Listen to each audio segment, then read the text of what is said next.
ఎప్పుడెప్పుడా అని ఎదురు చూస్తున్న ఎమ్మెల్సీ ఎన్నికల ఓటింగ్ తరుణం రానే వచ్చింది. మెదక్, కరీంనగర్, నిజామాబాద్, ఆదిలాబాద్ గ్రాడ్యుయేషన్ మరియు టీచర్ల ఎమ్మెల్సీ ఎన్నికలు ప్రశాంతంగా మొదలయ్యాయి. ఇందులో భాగంగా సంగారెడ్డి జిల్లా అందోల్ నియోజకవర్గంలో జరిగిన ఉపాధ్యాయ పట్టభద్రుల ఎమ్మెల్సీ ఎన్నికల పోలింగ్ ప్రశాంతంగా కొనసాగింది. అందోల్ రెవెన్యూ డివిజన్ పరిధిలోని అందోల్, పుల్కాల్, చౌటాకూర్, వట్పల్లి, రాయకోడ్ మండల కేంద్రాల్లో అధికారులు ఏర్పాటు చేసిన 9 పోలింగ్ కేంద్రాల్లో ఓటర్లు తమ ఓటు హక్కు వినియోగించుకునేందుకు పోలింగ్ కేంద్రాలకు ఓటర్లు చేరుకున్నారు. తమ ఓటు హక్కును వినియోగించుకునేందుకు ఓటర్లు ఉదయం నుండే పోలింగ్ కేంద్రం వద్ద క్యూ లైన్లో నిల్చున్నారు. పోలింగ్ కేంద్రాల వద్ద ఎలాంటి ఘటనలు చోటు చేసుకోకుండా పోలీసులు భారీ బందోబస్తు నిర్వహించారు. పోలింగ్ సరళిని పరిశీలించేందుకు చౌటాకూర్ మండల కేంద్రంలో ఏర్పాటు చేసిన పోలింగ్ కేంద్రాన్ని జిల్లా కలెక్టర్ వల్లూరి క్రాంతి సందర్శించారు. ఉదయం 8 గంటలకు ప్రశాంత వాతావరణంలో ఎన్నికలు మొదలయ్యాయని అన్నారు. ఎమ్మెల్సీ ఎన్నికల్లో టీచర్లు, పట్టభద్రులు తమ ఓటు హక్కును వినియోగించుకోవాలని కలెక్టర్ వల్లూరి క్రాంతి సూచించారు.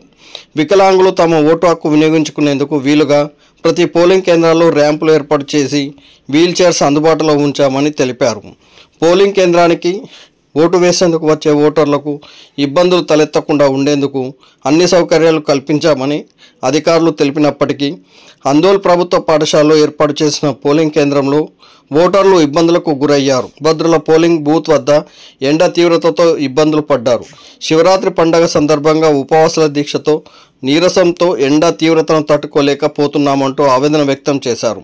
పట్టభద్రుల పోలింగ్ బూత్ వద్ద టెంట్ లాంటి సౌకర్యాలు లేకపోవడంతో ఓటర్లు క్యూ లైన్లో నిలబడలేక అసహనం వ్యక్తం చేశారు. ఎండవేడిమి ఎక్కువగా ఉండడంతో క్యూ లైన్ నుండి వెనుదిరిగి ఎండవేడిమి తగ్గిన తర్వాత ఓటు వేద్దామని పోలింగ్ కేంద్రాల నుండి ఓటర్లు వెళ్ళిపోయారు. ఇవన్నీ గమనించిన అధికారులు వెంటనే టెంట్ సౌకర్యాన్ని కల్పించడంతో పోలింగ్ సజావుగా కొనసాగింది. అందోల్ రెవెన్యూ డివిజన్ పరిధిలోని 4 మండలాల్లో 2622 మంది ఓటర్లు తమ ఓటు హక్కును వినియోగించుకోనున్నారు. ఇందులో ఉపాధ్యాయ ఎమ్మెల్సీ 185 మంది ఓటర్లు ఉండగా పట్టభద్రులు 2437 మంది ఓటర్లు తమ ఓటు హక్కును వినియోగించుకోనున్నారు. పోలింగ్ సాయంత్రం 4 గంటలకు ముగుస్తుందని అధికారులు అన్నారు. ప్రస్తుతానికి పట్టభద్రుల ఓటింగ్ 77% కాగా టీచర్ల పోలింగ్ 91%గా నమోదైనట్లు ఎన్నికల రిటర్నింగ్ అధికారి పాండు నాయక్ వెల్లడించారు.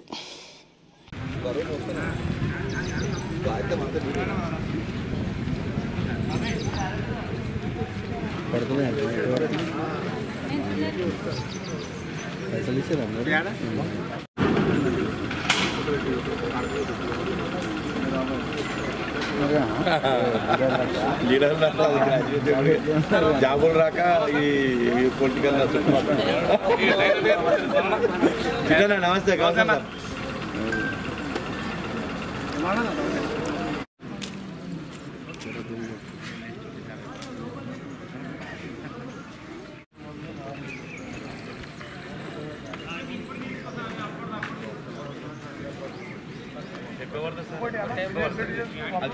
పట్టభద్రుల ఎన్నికలకు వచ్చిన పట్టభద్రుల ఓటర్లకు ముందుగా మా యొక్క నమస్కారం. కానీ ఇక్కడ పట్టభద్రుల ఎన్నికలు అందోల్ మండలంలో నిర్వహించడం జరుగుతుంది.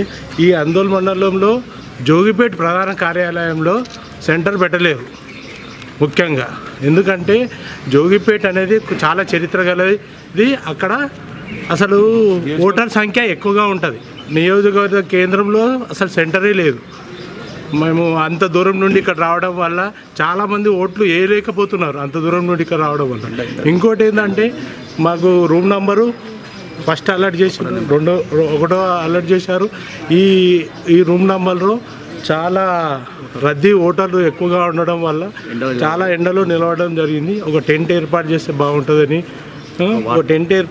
బాగుంటుందని ఇక్కడ చూడండి చాలామంది మినిమం గంట నుండి ఎండలు నిలబడ్డారు. సౌకర్యాలు లేదు. జోయిపేట్ జెడ్పీ చాలామందికి ఇంకేంటంటే జోయిపేట్ జెడ్పీ స్కూల్లో ఉందని చాలామంది అక్కడ జోయిపేట్ జెడ్పీ స్కూల్కి పోయి వస్తున్నారు. అది ప్రతిసారి జోయిపేట్ జెడ్పీ స్కూల్లో ఉండేది. ఇక్కడ ఇప్పుడు అందోల్ మండలంలో అందోళ్ళు చేయడం వల్ల అంత దూరం నుండి రావడం జరుగుతుంది. అందు గురించి మా సెంటర్ మాకు అక్కడ ఏర్పాటు చేస్తే నెక్స్ట్ ఎన్నికలకు చేస్తారని మేము అనుకుంటున్నాం. అయితే ప్రస్తుతానికైతే ఇక్కడ టెంట్ లేదు. మనం ఇక్కడే నిలబడ్డాం. ½ అన్ అవర్ నుండి టెంట్ లేదు. ఇక్కడ మెట్ల దారిలో గుమిగుడినట్టు ఉన్నది. దీంట్లో ఓటర్ సంఖ్య ఎక్కువగా ఉంది. దీన్ని 2గా చేస్తే బాగుంటుంది. అదే మనము సెకండ్లో అసలే లేరు, ఫాస్ట్ అయిపోతుంది. ఈ దీంట్లో టీచర్స్ ఎమ్మెల్సీ అండ్ తెలియదు మాకైతే. ప్రస్తుతానికైతే మేము మహిళా పురుషులకు ఒకటి దాంట్లో ఉంది. మహిళల సంఖ్య అంటే వాళ్ళ పట్టబడదు అంటే వాళ్ళ భార్యలతో వచ్చిన వల్ల భార్యలు ఓటేసి గంట సేపు నిలవడం జరుగుతుంది, భర్తలు ఓటేసేది వరకు.